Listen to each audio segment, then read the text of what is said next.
আল্লাহর রাসূলের সাহাবী, তাবেঈ, তাবে তাবেঈন, সালফে সালেহিন সবাই ছিলেন আরব। যুগের সর্বশ্রেষ্ঠ অলি আউলিয়া পীর গাউস কুতুবদের চেয়েও শত শতগুণ আধ্যাত্মিক ক্ষমতা সম্পন্ন ছিলেন সেই তাবেঈ, তাবেঈন, সালফে সালেহিনরা।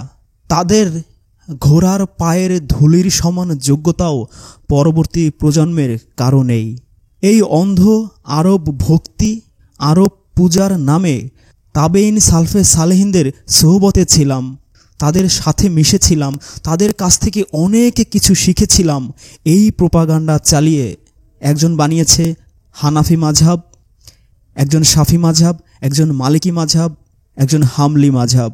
তাদের সবার প্রোপাগান্ডা একই ছিল, আমরা সরাসরি আল্লাহর রাসূলের তাবেঈ, তাবেঈন, সালফে সালেহিনদের কাছ থেকে এগুলো শিখেছি, অতএব আমাদেরটাই সবচেয়ে সঠিক।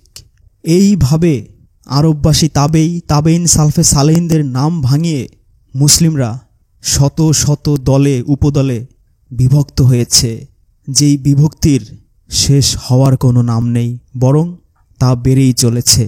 সূরা আল ইমরান আয়াত 103 আল্লাহ বলছেন, তোমরা সকলে আল্লাহর রজ্জুকে, কুরআনকে শক্তভাবে আঁকড়ে ধরো, আর তোমরা দলে উপদলে বিভক্ত হইও না। সূরা আনাম 159 যারা ধর্মে ভিন্ন ভিন্ন মতের সৃষ্টি করেছে, দলে উপদলে বিভক্ত হয়েছে, তাদের উপর হে রসুল তোমার কোনো দায়িত্ব নেই, তাদের দায় দায়িত্ব আল্লাহর উপর ছেড়ে দাও, আল্লাহ তাদের কৃতকর্মের কৈফিয়ত অবশ্যই তলব করবেন। সূরা রুম আয়াত 32 যারা নিজেদের দিনকে খণ্ড বিখণ্ড করে ফেলেছে এবং বিভিন্ন দলে ভাগ হয়ে গেছে, প্রত্যেক দল নিজেদের মতবাদ নিয়ে উল্লসিত উৎফুল্ল। সূরা আল ইমরান 105 তোমরা অতীতের মতো হইও না, যারা তাদের নিকট স্পষ্ট বিধান আসার পরেও নিজেদের মধ্যে মত পার্থক্য করে দলে উপদলে বিভক্ত হয়েছে, তাদের জন্য কঠিন শাস্তি রয়েছে। প্রশ্ন হচ্ছে, কুরআনে এত অজস্র আয়াত থাকার পরও মুসলিমরা আল্লাহর রজ্জুকে, কুরআনকে শক্তভাবে আঁকড়ে না ধরে তাবেঈ, তাবেঈন, সালফে সালেহিনদের অনুসরণ করতে গিয়ে তারা এটা বলেছেন, তারা ওটা বলেছেন, তারা এই ইবাদত এইভাবে করেছেন, তারা ওই ইবাদত ওইভাবে করেছেন, তাদের মতো হুবহু আমি করছি, অতএব আমার মাযহাব অনুসরণ করো। এইভাবে প্রথমে মাযহাবে মাযহাবে বিভক্ত হয়েছে, এরপরে বুখারী, তিরমিজি, মুসলিম, আবু দাউদ, আবু নাসাই এদের মাধ্যমে, এদের সংকলিত হাদিসের মাধ্যমে আরও অজস্র দলে উপদলে, আরও অজস্র মাযহাবে বিভক্ত হয়েছে।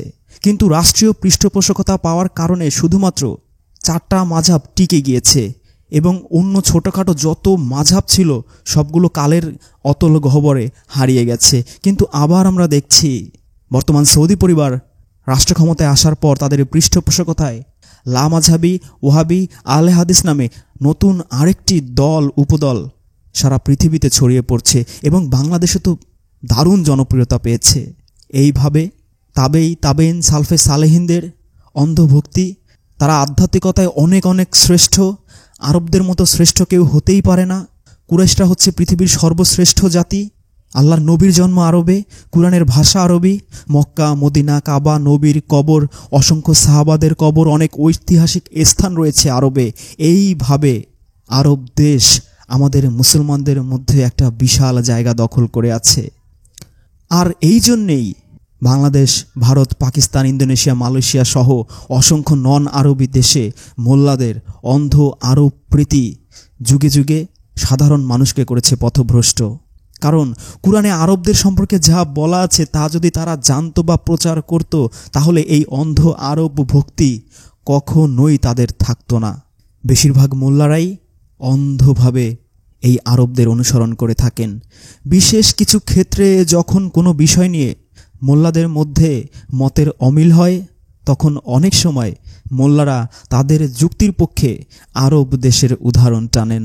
অবশ্য এতে দোষের কিছু নেই, কারণ এটা মানুষের স্বাভাবিক একটা প্রবৃত্তি। কিন্তু সমস্যা হয় তখন যখন এটা নিয়ে বাড়াবাড়ি করা হয়। এই বাড়াবাড়ি কোন পর্যায়ের তা কল্পনারও বাইরে। মানুষের প্রবৃত্তি যাই হোক না কেন, আল্লাহর আইনে কোনো জাতি, বর্ণ, ভাষা বা বংশধারাকে একটার ওপরে অন্যটাকে প্রাধান্য দেয়া হয়নি। আমাদের মনে রাখতে হবে, আল্লাহর আইন সবার ক্ষেত্রে সমভাবে প্রযোজ্য। আল্লাহ যেমন এই আরবদের তার দিনের ঠিকাদার বা সোল এজেন্ট হিসেবে নিয়োগ করেননি, এবং এই আরবদের শুধুমাত্র আরব বলেই যেমন অন্য জাতির উপর কোনো শ্রেষ্ঠত্ব নেই, তেমনি অন্য জাতির শুধুমাত্র অন্য জাতি বলে আরবদের ওপর কোনো শ্রেষ্ঠত্ব নেই। এই শ্রেষ্ঠত্বের মাপকাঠি কোনো জাতি নয়, বরং তাকওয়া। বিদায় হজেই আল্লাহর রাসূল এই কথা বলে গিয়েছেন বলে সিরাতের অসংখ্য গ্রন্থে উল্লেখ আছে। এমনকি এই মোল্লাদের হাদিসের মধ্যেই এ কথার উল্লেখ আছে। যদিও এই হাদিস বিরোধী হাদিসও আছে। এই হাদিসের পরেও তারা বানিয়েছে কুরাইশরা হচ্ছে সর্বশ্রেষ্ঠ জাতি খলিফা হিসেবে, তাই কুরাইশরাই হকদার খলিফা হওয়ার। আমরা দেখি সেই হাদিসে কি বলা আছে। হাদিস মুসনাদে আহমদ, সিরাতুন নবী, ইবনে হিশাম, খণ্ড 4, পৃষ্ঠা 273 থেকে 277। নবী সাল্লাল্লাহু আলাইহি ওয়াসাল্লাম তার ভাষণে বলেন, হে লোক সকল, আল্লাহ তাআলা বলেছেন, হে মানব জাতি, আমি তোমাদের এক পুরুষ ও এক নারী থেকে সৃষ্টি করেছি এবং তোমাদেরকে বিভিন্ন জাতি ও গোত্রে বিভক্ত করেছি, যাতে তোমরা পরস্পরে পরিচিত হতে পারো। নিশ্চয়ই আল্লাহর কাছে সেই সর্বাধিক সম্মানিত যে সর্বাধিক পরহেজগার। কোনো অনারবের ওপর কোনো আরবের, কোনো আরবের ওপর কোনো অনারবের, কোনো সাদার ওপর কোনো কালোর এবং কোনো কালোর ওপর কোনো সাদার কোনো শ্রেষ্ঠত্ব নেই। তবে শ্রেষ্ঠত্বর ভিত্তি হবে শুধুমাত্র তাকওয়া। এই হাদিস এবং সূরা হুজুরাতের 13 নম্বর আয়াতে পরিষ্কার যে আল্লাহর কাছে শ্রেষ্ঠ হওয়ার একটাই উপায় আছে, সেটা হচ্ছে আল্লাহর কাছে মুত্তাকি হিসেবে নিজেকে প্রমাণ করা। যে ব্যক্তি সবচেয়ে বেশি মুত্তাকি, সেই আল্লাহর কাছে সবচেয়ে মর্যাদাবান, সবচেয়ে সম্মানিত, সেই মানুষের মধ্যে হতে পারে শ্রেষ্ঠ। এখানে আরব অনারব, সাদা কালো কোনো ভেদাভেদ নেই। কিন্তু সমস্যা হলো, এগুলি আমরা সবাই জানি, বুঝি, সবাইকে এই কথাই বলি, কিন্তু বাস্তবে আমরা কেউ মানি না, কারণ মোল্লারাও মানে না। এর কারণ আরবদের প্রতি, এই মোল্লাদের আরবদের প্রতি সাধারণ মানুষের অন্ধ ভালোবাসা, অন্ধ ভক্তি। সাধারণ মুসলমানদের নিয়ে বলার কিছু নেই, কারণ বেশিরভাগ সাধারণ মুসলিমই তাদের পূজনীয় পূর্বপুরুষ মোল্লা, আলেম, ওলামা, সুফি, গাউস, কুতুব, পীর, দরবেশ, মাঝহাবি মাওলানাদের অনুসরণ করে থাকেন। কিন্তু যারা বুদ্ধিমান, যারা জ্ঞানী, যারা শিক্ষিত বলে সমাজে স্বীকৃত, যাদেরকে মানুষ কোনো প্রশ্ন ছাড়াই অনুসরণ করেন, তারা তাদের আরব প্রীতির জন্য কুরআনের শব্দের অর্থ বিকৃত করতে পর্যন্ত পিছপা হননি। তারা কিভাবে কুরআনের অর্থ বিকৃত করেছেন সেই উদাহরণ দেওয়ার আগে আপনাকে একটা প্রশ্ন জিজ্ঞেস করি। আপনারা যারা বাংলা অথবা ইংরেজিতে কুরআনের অনুবাদ পড়েন, যেহেতু আপনাদের মাতৃভাষা আরবি নয়, তারা আরবদের সম্পর্কে কুরআনে কিছু পেয়েছেন কি? আরবদের সম্পর্কে কুরআনে আল্লাহ কিছু বলেছেন এমন কোনো আয়াত মনে করতে পারছেন কি? সম্ভবত পারছেন না, কারণ যদিও মূল ভাষায় এই আরব শব্দটা এসেছে, কিন্তু কোনো অনুবাদেই এই আরব শব্দটা আসেনি। আপনার বিশ্বাস না হলে আপনার বাড়িতে রাখা কুরআন খুলে অনুবাদ পড়ে দেখতে পারেন। আল আরাবি বা আল আরাবু, এই শব্দটার অর্থ দি আরবস বা আরববাসী, আরবের লোক, আরবের মানুষ, আরবের জনগণ। কিন্তু যখন এর অনুবাদ করা হয়েছে, তখন আল আরাবু এর ইংরেজি অর্থ করা হয়েছে Bedouin, wandering Arabs, dwellers of the desert, Arabs of the desert, the nomads ইত্যাদি। বাংলায় অর্থ করা হয়েছে বেদুইন, মরুবাসী, কখনো কখনো গ্রামবাসী অনুবাদও করা হয়েছে। এই সহজ একটা আরবি শব্দ আল আরাবি এর এই রকম ভিন্ন ভিন্ন অর্থ হওয়ার কারণ কি? মূল ভাষায় wandering, dwellers of the desert, মরুবাসী, বেদুইন এই ধরনের কোনো শব্দ নেই, এবং কোনোভাবেই ওই শব্দগুলোকে বোঝানো হয় না। কোরআনের অন্য কোনো আয়াতের রেফারেন্স দিয়ে এই অতিরিক্ত শব্দগুলিকে জাস্টিফাই করা কারো পক্ষে সম্ভব না। তিনি যত বড় আলেম, ওলামা, মোল্লা, পুরোহিত হিসেবে নিজেকে দাবি করুন না কেন। আল আরাবু বা আল আরাবি এটার অর্থ যে কোনোভাবেই বেদুইন, নোম্যাডস, ডুয়েলার্স অব দ্য ডিজার্ট, মরুবাসী নয়, এটা বোঝার জন্য খুব বেশি জ্ঞানী হওয়ার দরকার নেই। পবিত্র কুরআনের 33 নম্বর সূরা আহজাবের 20 নম্বর আয়াতেই বেদুইন শব্দটা মহান আল্লাহ ব্যবহার করেছেন। আর মরুভূমি বা ডিজার্ট বা মরুবাসী যে বলা হয়, সেই মরুবাসীর মরু বা ডিজার্ট শব্দটার আরবি হচ্ছে সাহারা। যারা অনেক আগে ক্রিকেট খেলা দেখতেন তাদের হয়তো মনে থাকার কথা যে ইন্ডিয়ান ক্রিকেটারদের জার্সিতে সাহারা শব্দটা লেখা থাকতো।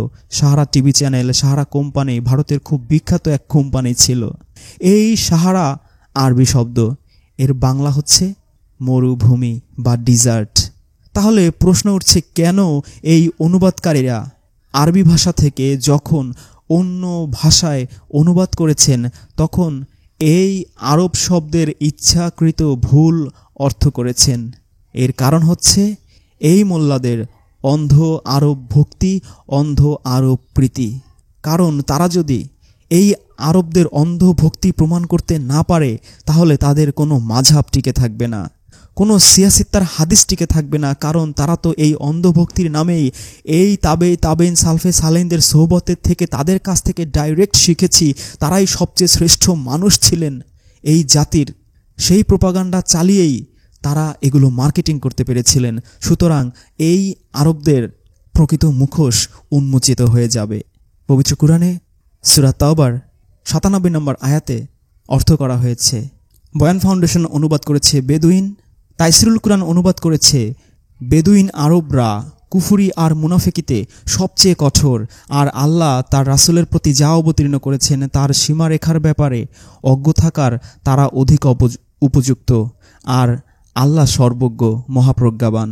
বয়ান ফাউন্ডেশন অনুবাদ করেছে বেদুইনরা কুফর ও কপটতায় কঠিনতর এবং আল্লাহ তার রাসূলের উপর যা নাজিল করেছেন তার সীমারেখা না জানার অধিক উপযোগী, আর আল্লাহ সর্বজ্ঞানী প্রজ্ঞাময়। মুজিবুর রহমান অর্থ করেছেন পল্লীবাসী। আল আরবের অর্থ করেছেন তিনি পল্লীবাসী মানে গ্রামবাসী। লিখেছেন পল্লীবাসী লোকেরা কুফরি ও কপটতায় অতি কঠোর, আর আল্লাহ তার রাসূলের প্রতি যা অবতীর্ণ করেছেন তাদের ওইসব আহকামের জ্ঞান না থাকায় তাদের এইরূপ হওয়াই উচিত, আর আল্লাহ হচ্ছেন মহাজ্ঞানী অতি প্রজ্ঞাময়। ফজলুর রহমান অনুবাদ করেছেন বেদুইনরা কুফরি ও মুনাফিকিতে অধিক পারঙ্গম এবং আল্লাহ তার রাসূলের উপর যা নাজিল করেছেন তার সীমারেখা সম্বন্ধে তারা অধিকতর অজ্ঞ, আর আল্লাহ মহাজ্ঞানী পরম প্রাজ্ঞ। তাহলে 4টা অনুবাদই দেখলেন যে আল আরব, এই আরবের অনুবাদ তারা করেছে বেদুইন, পল্লীবাসী। এর দ্বারা আল্লাহ যে সরাসরি আরবদের কথা বলেছেন যে তারা কুফরিতে, কপটতায়, মুনাফিকিতে ভয়াবহ, ভয়ঙ্কর, অত্যন্ত কঠোর, অধিক পারঙ্গম, এই চরম সত্য কথাটাকে কিভাবে লুকিয়ে ফেলা হয়েছে, ঢেকে ফেলা হয়েছে, চেপে রাখা হয়েছে। সূরা তাওবা আয়াত 98, এই আয়াতেও আরব শব্দটা আছে, কিন্তু এই আরব শব্দের বাংলা অনুবাদে বয়ান ফাউন্ডেশন অনুবাদ করেছে বেদুইন, মুজিবুর রহমান অনুবাদ করেছে গ্রামবাসী, ফজলুর রহমান অনুবাদ করেছে বেদুইন, তাইসিরুল কুরআন অনুবাদ করেছে বেদুইন। কত চমৎকারভাবে তারা আরব শব্দটাকে বেদুইন, গ্রামবাসী, পল্লীবাসী শব্দ দিয়ে আরবদের প্রকৃত চেহারাটাকে ঢেকে ফেলেছেন। সূরা তাওবার 97 নম্বর আয়াতের ইংরেজি অনুবাদগুলো যদি আমরা একটু দেখি আমরা আশ্চর্য হয়ে যাব। Doctor Mustafa Khattab the clear কুরআনে এই আরব শব্দের অনুবাদ করেছেন নোম্যাডিক। সহি ইন্টারন্যাশনাল অনুবাদ করেছে বেদুইনস, তকি উসমানী অনুবাদ করেছে বেদুইনস, MAS আব্দুল হালিম তিনি অনুবাদ করেছেন দি ডিজার্ট আরব। তাফহিমুল কুরআনের অনুবাদক আল্লামা মওদুদি তিনি অনুবাদ করেছেন দি বেদুইন আরব। পিকতাল অনুবাদ করেছে ওয়ান্ডারিং আরবস।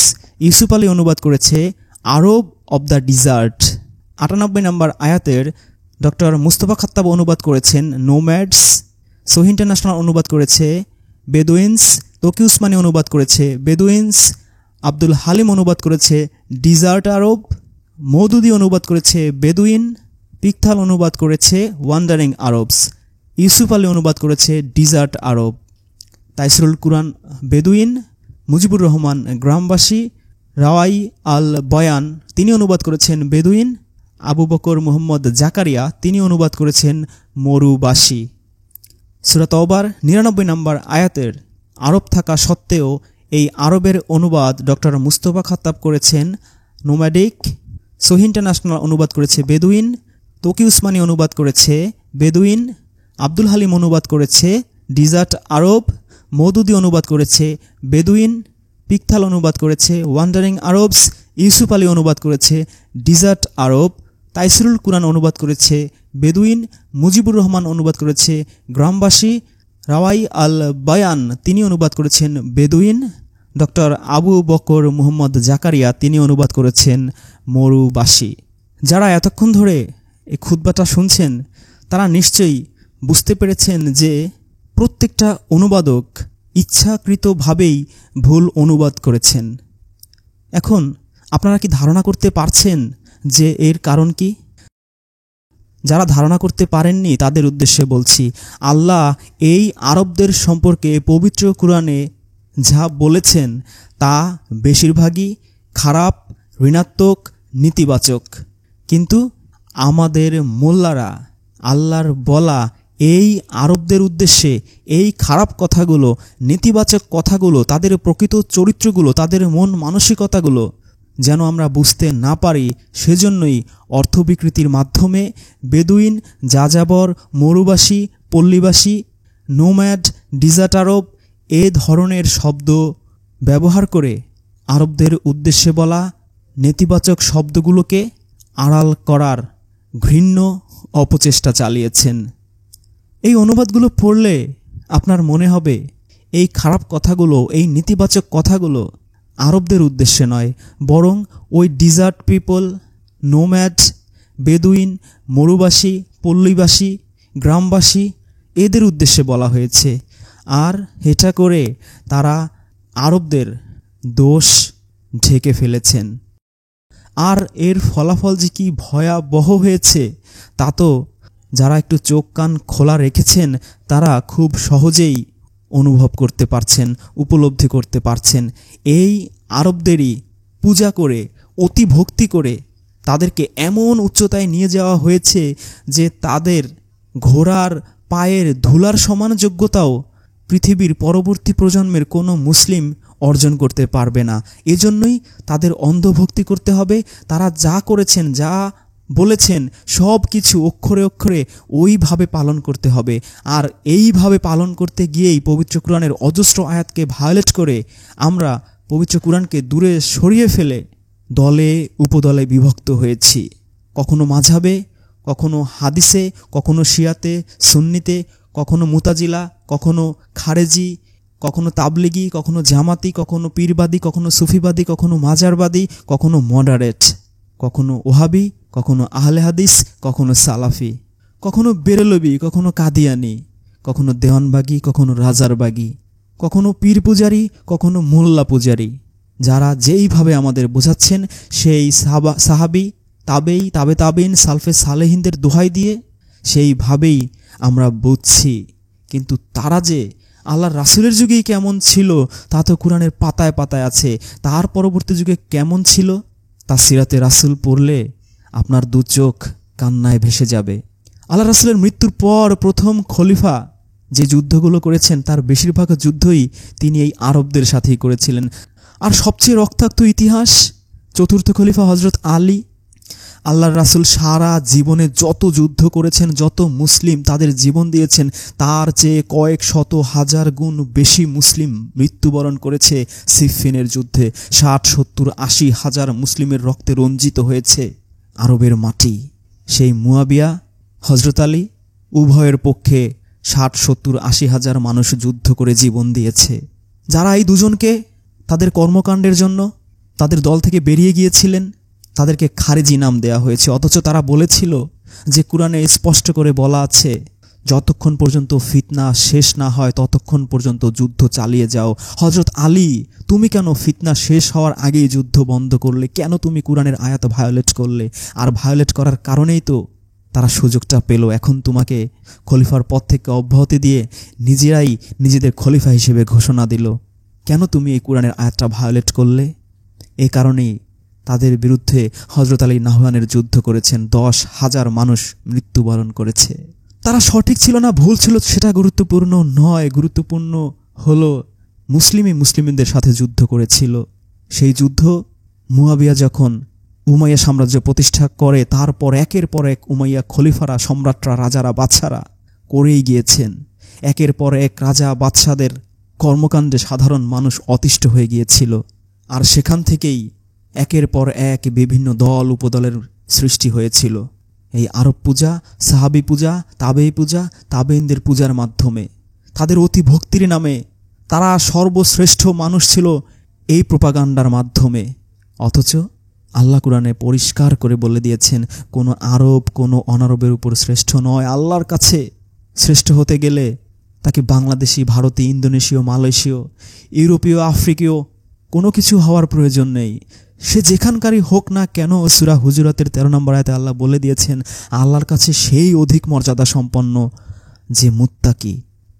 আল্লাহ রাসূলের তাবেইন সাহাবী হওয়াটাই, আল্লাহ রাসূলের তাবেইন সাহাবী হলেই তার মর্যাদা যদি ঘোড়ার পায়ের ধুলার সমানের চেয়েও বেশি হয়, তাহলে কুরআন ভুল প্রমাণিত হয়। কারণ কুরআনে অজস্র ঘটনা আল্লাহ বর্ণনা করেছেন যে আল্লাহর মনোনীত নবী রাসূলদের সাথে থেকেও, তাদের সাথে ঘর করেও, সংসার করেও তাদের স্ত্রীরা পর্যন্ত আল্লাহওয়ালা হতে পারেনি, তাদের সন্তানরা পর্যন্ত আল্লাহওয়ালা হতে পারেনি।